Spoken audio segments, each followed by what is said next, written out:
Nell'ambito della settima edizione del Blue Sea Land, che si è conclusa domenica scorsa e che ha registrato un notevole successo di interesse pubblico, che ha visto la partecipazione di esperti della materia, oltre a varie e tante iniziative che gli organizzatori sono riusciti a realizzare sotto la direzione del Dipartimento Pesca dell'assessorato regionale, si è tanto discusso anche di mare pulito e di sostenibilità ambientale e di Blue Economic Zone.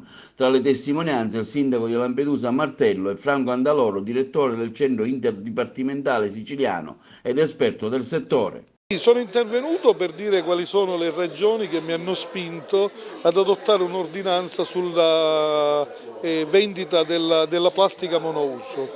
Lampedusa e Linosa non hanno industrie, e l'unica industria che abbiamo è il mare.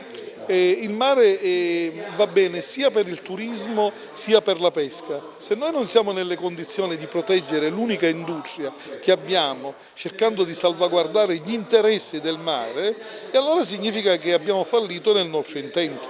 Ed ecco l'idea di adottare questa ordinanza, che la stiamo rispettando perché già siamo passati a prodotti monouso, biodegradabili, e quindi vogliamo dare un segnale chiaro sia alla pesca, ma sia anche al turismo, ma anche alla politica, perché il Mediterraneo ormai è talmente saturo che se non si elabora un progetto unico da parte dell'Unione Europea che coinvolge le due sponde del Mediterraneo, mi riferisco all'Italia perché ma anche i paesi rivieraschi del Mediterraneo della parte africana, e allora il mare sarà costretto a morire. E noi non vogliamo che questo avviene. Qui si celebra un intuito di Giovanni Tumbiolo, in realtà è il padre del COSMOP e del Blue Sea Land, che ha voluto lanciare la Blue Economic Zone come una zona blu del mare che possa essere cogestita dagli stati per creare economia vera nel rispetto dell'ambiente, perché il Mediterraneo è davvero un mare sotto minaccia. Le minacce sono naturali, sono i cambiamenti climatici, le specie aliene, le plastiche di cui si è molto parlato, la pesca illegale, il bracconaggio che tengono in ostaggio le risorse ittiche, veleni, contaminanti, il traffico marittimo e mille altri pericoli.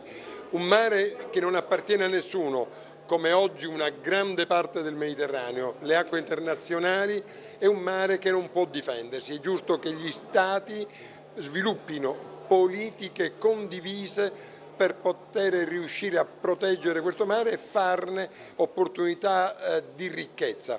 Non dimentichiamo che è un mare antico, un mare importante, un mare che è stato culla di civiltà e oggi deve permanere un mare di benessere e di ricchezza e non un mare di minaccia.